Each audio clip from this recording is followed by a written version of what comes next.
The Ancient View of Man as a Political Animal, Lecture 2. In the last lecture, we talked about Aristotle's Nicomachean Ethics. We are looking at Aristotle because he is a preeminent representative of one of the fundamental alternatives to the American view of politics. The American view of politics takes its guidance by an allegiance to the notions of equality and freedom, whereas Aristotle's politics do not. He is an aristocrat. Now, in the ethics readings that we looked at, to recall, we explored two main points. The first one of which is that according to Aristotle, fulfilling the purpose of human life, that is, being happy, consists in living a life of virtuous activity guided by reason. And some of the most preeminent virtues are courage, moderation or temperance, justice, prudence, and the like. So happiness consists in a life of virtue. And then the second point, which he makes in the end, and that is his transition to politics, is that the proper or highest end of government is to produce virtuous citizens, to teach people how to live virtuous and therefore happy lives. So in this lecture, we turn to his other political book, which is called The Politics. And there are really three main claims that I want you to take away from your reading of The Politics. The first one is, for Aristotle, is the claim that the political community, specifically the political community, human beings under government, political community exists for the sake of living well, which means for the sake of living virtuously. So this is identical with in some ways with the second point of the previous lecture. This is how it's continuous with it, right? The political community is for the sake of virtue. That's the highest goal. Not the protection of property, not the promotion of holiness, or something like that, but the promotion of virtue. Second claim which he makes is that the political community exists by nature, and therefore we are naturally political. That's something that modern political philosophers will dispute. Modern political philosophers tend to see politics as a human artifice, a human invention. Whereas for Aristotle, in the deepest sense, a political community is every bit as natural as a family is. We are naturally political. We are political animals. The third point is that for him, the best political order, the best constitution, or the best regime would be an aristocracy, where only independently wealthy and educated landowners would be citizens, while manual laborers, farmers, and other workers would have no direct political rights. So the best constitution is aristocracy. So the political community exists for the sake of promoting virtue. The political community is natural, and we are political animals. And the best political community is an aristocracy. Now, just a terminological point. I say political community. The term that Aristotle uses is polis, which, of course, can be translated as city, although he doesn't just mean a municipality in the sense of like New York City or something like that. It's the Greek term for a political community. So now, to explore some of these points a little bit. In the first place, he makes the argument that the city, or the polis, the political community, is the comprehensive human community. Right? That's the book 1, chapters 1 and 2. And we'll see what he means by this. But it's basic idea that the political community is the community that contains within it every other important form of human community, but is not itself contained by any of them. So the political community is the comprehensive one that holds within it all of the other important but lesser communities, such as families and things like that. But it's really book 1, chapter 2, where you get his argument that the city exists by nature. Now, this is obviously not a common understanding today. And at first, it might actually sound a little bit ridiculous, right? I mean, cities don't grow in the way that plants or animals do. They're not born, they don't grow, they don't die in the same way. Cities, political communities, are the result of human action, right? So there's a way in which they do seem artificial, right? Human beings make governments. So how can you say that the political community is natural? Well, for Aristotle, it's because the city is the final product of the order of human needs. It is the order. The political community is the order within which all of our natural needs may be met, from our lowest, most basic needs related to survival to the highest needs of our soul. The city is the community where, at least in principle, all of our needs can be met. So the city is natural not because it grows spontaneously like a mushroom. It's not natural because it's primitive in the sense that they've always been there from the beginning. Rather, the city is natural because it's the order within which we can most fully cultivate our full human nature. Right? And Aristotle shows this by tracing the genesis of the political community from out of kind of like aggregations of lesser communities. And he starts out by saying, to have a community of human beings, people have to have some need that drives them to live and work together, right? Communities form around our needs and our goods. And so our two most basic needs, obviously, are preservation and reproduction. And those are needs we share with animals. These are what he calls our daily needs: food, shelter, reproduction.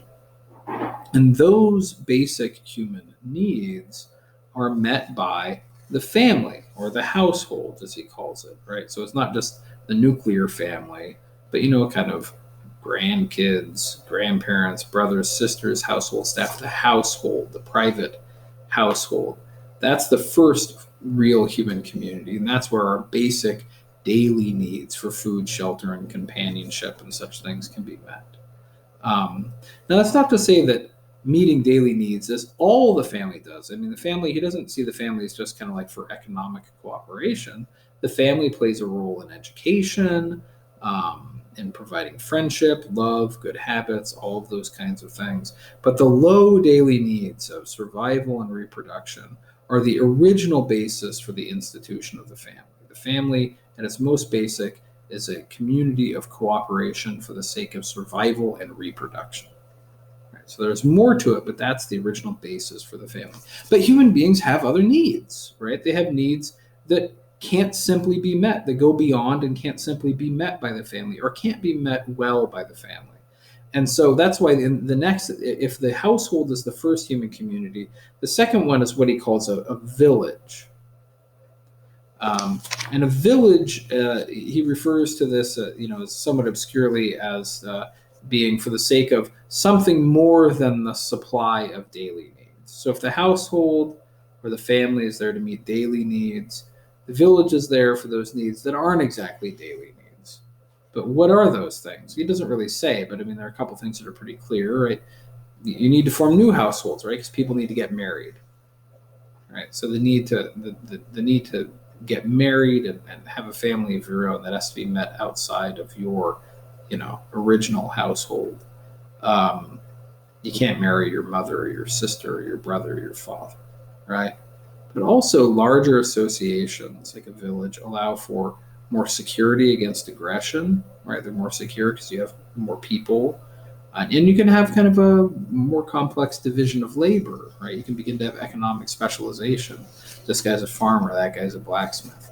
So the village is, as he sees it, is kind of an extension of the household that involves more people, a more complex division of labor. Oftentimes it's still tribal, right, in the sense that there's some kind of basis in blood relation there, but it's much more extensive than an individual family. So a village for him, therefore, it's an aggregate of households.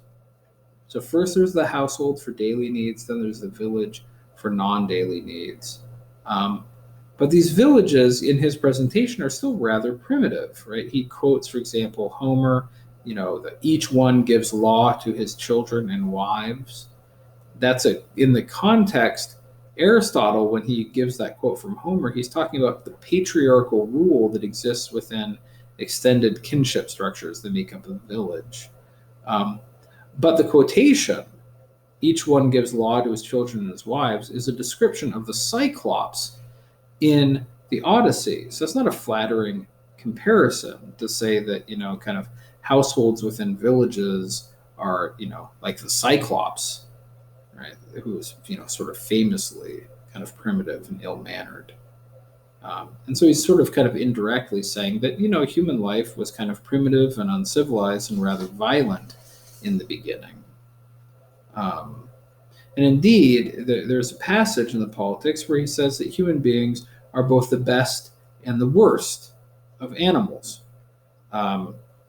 Without education, without proper formation and virtue, human beings are the worst of animals. We tend towards barbarism, vice, crime of all sorts. And so that's why he actually says the first founder of a city was one of the greatest benefactors to the human race, creating a kind of broader community where virtue can be cultivated and vice suppressed or rooted out. This was a great benefaction done to the human race to free us from our kind of more dangerous primitive condition. That's his view. But now this gets us to the city. So the city, therefore, for him is the complete and self-sufficient human community. The households are kind of primitive and limited, as are the villages. The city is the first community that can claim to be complete, that can claim to be able to meet all human needs, reasonably speaking. Right? So think about all the things that extended cooperation and urban living, the kind of things you get in a political community, can give for you. Much more effective defense because you have greater numbers. An even better division of labor, so you can make more progress in art and science because you can have people who devote themselves full time to those things, right? So a more complex division of labor, which means, generally speaking, a technical and intellectual progress for human beings, a better life for them.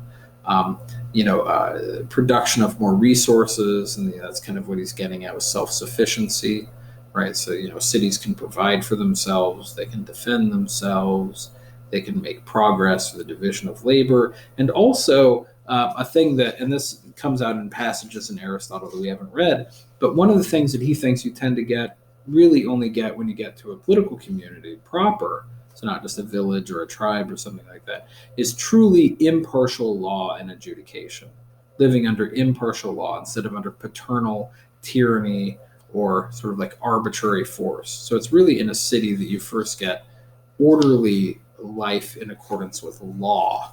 And of course, it also creates the resources needed for the development of the intellect, where some people can have the leisure to devote themselves to study and to learning.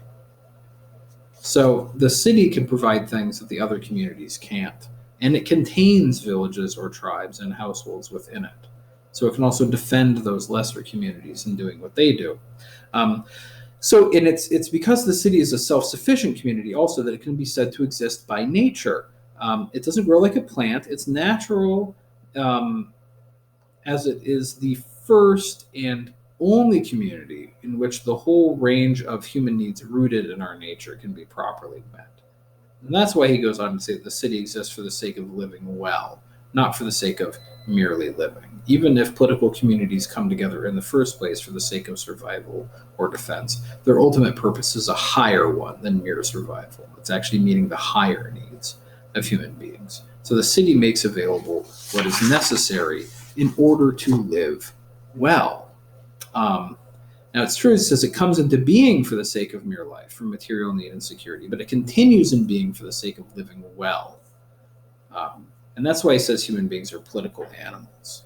The realization of the kind of the full potential of human nature requires that we live in a political community and have what political communities make available to us.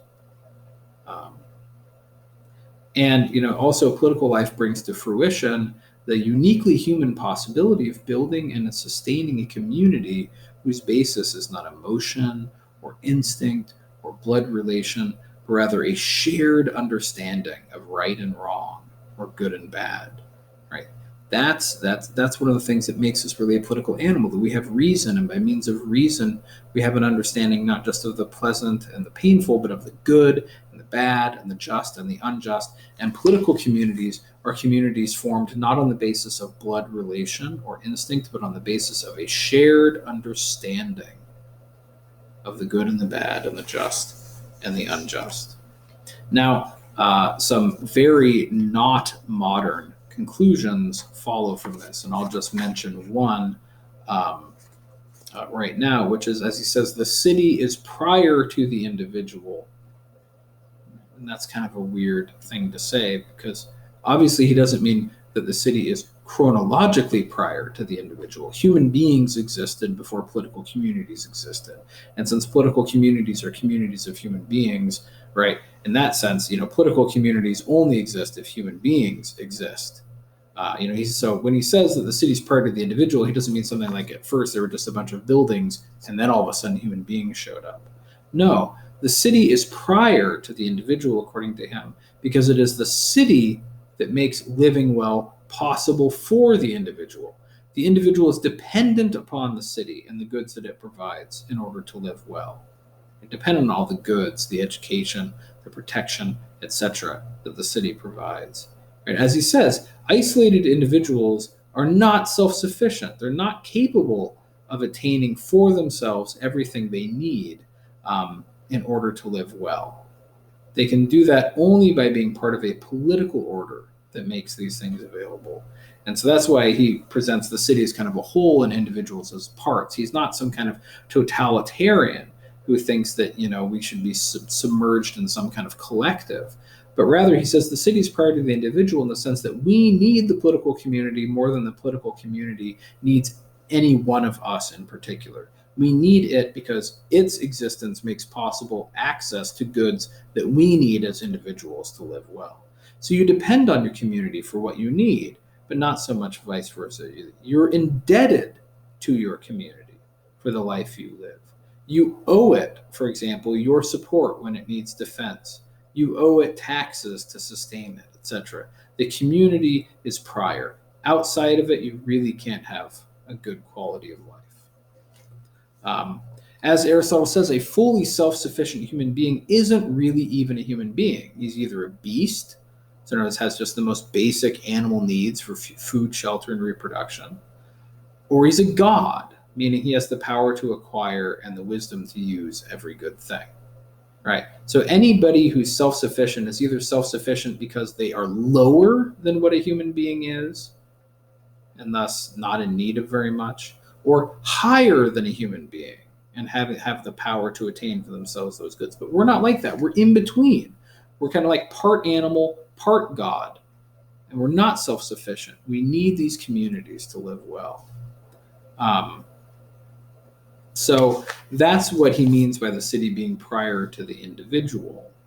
And I say that this is non-modern because of the following implication. If the city is by nature prior to the individual, then the city, the political community, can't be understood as deriving its authority from the consent of the governed. There's no talk of rights prior to duties, according to Aristotle. We are naturally dependent on our communities in order to live well. We are indebted to them. We have a duty to be good citizens. We can only legitimately assert any rights we might have when we are faithfully executing our duties. Right? So this is why for Aristotle, duty is much more important than right. It's this idea that we are dependent on our community. We owe it. We owe it allegiance. We owe it obedience. And this differs from the modern notion that every human being, simply by being human, has certain rights that any political community must respect, and that the community exists in order to protect those things. We'll get to that view, but Aristotle kind of rejects that ahead of time, right? So the idea that somehow to be legitimate, a government needs the consent of individuals, say, no, that doesn't make sense. I mean, because that assumes that you as an individual can stand outside of your community and prior to it and make all sorts of assertions of right and assertions of entitlement. He thinks, no, your primary stance is one of indebtedness. By the time you reach adulthood, you've already had so much good done for you and provided for you by virtue of being in a community. You can't stand up as an individual and just be making demands in the name of individual rights. That would not make sense for Aristotle, right? Your concern as a citizen is with, in the first place, fulfilling your duties towards the good of the community as a whole. right? Because you're a part of it. It made you who you are. It made it possible for you to be. Now, notice though that Aristotle does say later on in the Politics that the city exists for the sake of the individual, right? So again, Aristotle is not some kind of collectivist totalitarian. He's not saying the city's prior to the individual, therefore our individuality should be just swallowed up within some collective. Because ultimately, the purpose of the political community is to help the individual members of that community live virtuous lives, right? Noble actions. So the city exists to ultimately to train people in virtue. And in that sense, the city exists for the sake of individuals, but it exists for the sake of forming them to be virtuous. So the idea that somehow we are by nature free individuals that are free to give or to withhold our consent to the political order, Aristotle will say that just gets it wrong. We are no more free to give or withhold consent to the city than we are to give or withhold consent to our parents. It's just not the right way to see it. We exist from the beginning in a situation of dependency where we receive goods at the hands of others, and it's our duty to reciprocate those goods as we grow and when we become adults through living a virtuous life that serves the good of the community. So that's all I have to say about the Politics in this lecture, this argument that the city exists by nature because it meets our natural needs, and that the city is prior to the individual. So I will say some more in the next lecture about Aristotle's understanding that the city exists for the sake of living well or for the sake of noble or virtuous activity. So we'll look at that, and then we'll look at his defense of aristocracy as the best form of government. So that will be in the next lecture.